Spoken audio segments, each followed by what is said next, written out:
Caleb, for your very kind introduction. Please be seated. First and foremost, I would like to greet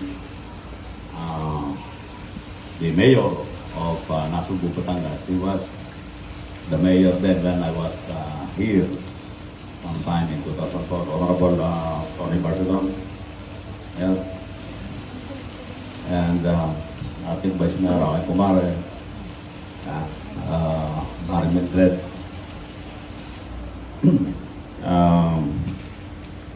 Gusto ko ipakilala rin yung aking Senior Executive Assistant sa Office of the Chief Directorial Staff, si Full Colonel si Freddy Malinay, dati ko rin heto rito. Last time, nalimutan ko na. Bernales and others. Pwede ba namin, agree. Officers, men and women of Nasugbu Police Station, good afternoon. My purpose why I had dropped by to visit you is for two reasons. First, I have been designated as the Chief Directorial Staff. Mayor, it is the number 4 post, yung highest post in the PFP organization. So, dalawa na lang, sana chipin, medyo kinapos lang tayo ng oras eh. As your Chief Directorial Staff, this would be my first command visit supposedly.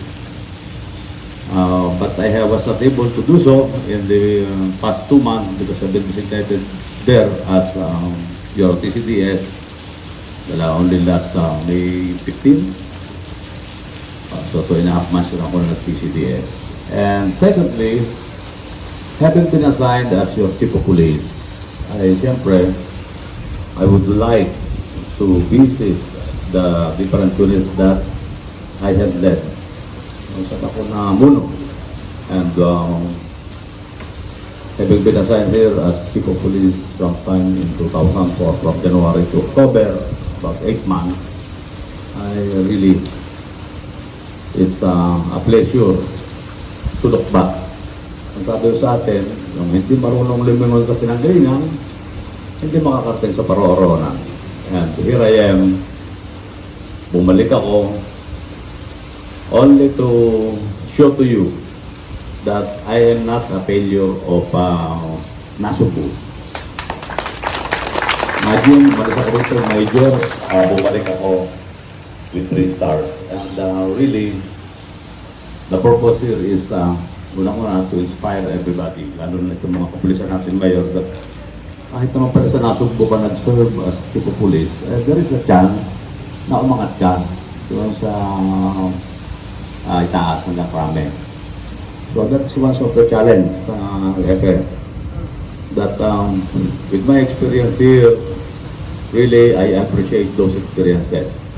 And siyempre, marami akong natutunan dito, mga experiences namin ni Mayor rong araw, na siyempre bago pa lang siyang Mayor, ako naman matigas pa rin ang ulo noon, nagkakaroon kami ng pagmesa na hindi pagkakaisa sa isip, because iba yung kanyang perception, iba rin naman yung sa akin. So, siyempre, kung gano'n, kasi for the betterment of the organization, I have to go. Ganun lang. Anyway, salamat Mayor doon sa mga experiences natin.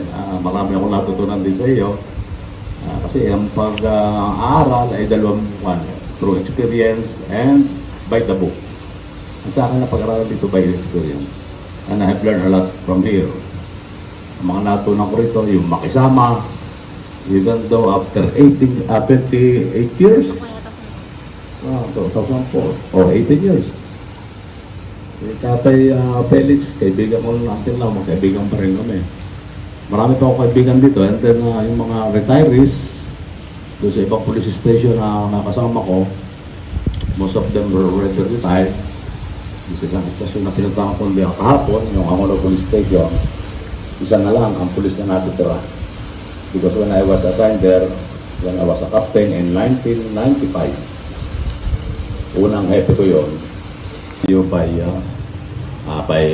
word, namura ko kayo, it's just part and parcel of our job. Because that's one way how to discipline our people, for them to realize that they committed mistake. Ganun lang yun. Pasensya na kayo, trabaho lang, sabi natin. And lastly, ang pinaka-ultimate purpose ko, why I am here. Sabi ng mga classmates ko, but you have to roam around, visit those stations that where you were designated as chief of police, for you to be an inspiration and for you to give them a guide or an insight. How did you attain a rank? Lalo na sa mga officers. Pati sa PSA, o ganun din. Their lives the same. And my belief, unang-una, dapat na isa-isip natin while we are in the service is sadly not only applicable to policemen, but also to our civilian counterparts. Every people or every person must have a dream. Because kung wala tayong pangarap, ay hanggang dyan na lang tayo. Wala tayong pag-asa. But if you have a dream, it will agitate you to strive more to reach your dream, to attain your dream. Just like what happened in me when I was in the second year college, taking up engineering. Being the eldest among 11 na magkakapatid, ang tatay ko naman ay isa rin isang simpleng magsasaka. Hindi pa amin ang lupa na sinasaka, kundi kami ay kasama. Umuwi ako minsan, umiiyak ng nanay ko because alam niya, hingi na naman ang lawan. And then my mother told me, pamigil ka na, hindi ka na namin kaya, papag-suportahan.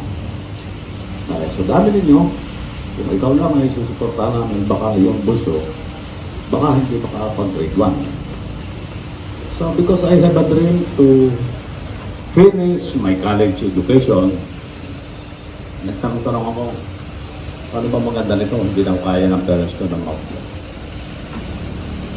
magpatuloy sa pagka-college. And someone advised me, bakit hindi ka pumasok sa PMA? Sabi ko, di ba doon na rin po punta nun? PMA. Pahinga muna, anak. PMA. Mayroon. Tama rin. Pabayos. Pahinga muna, anak. Sabi niya sa akin, hindi yun.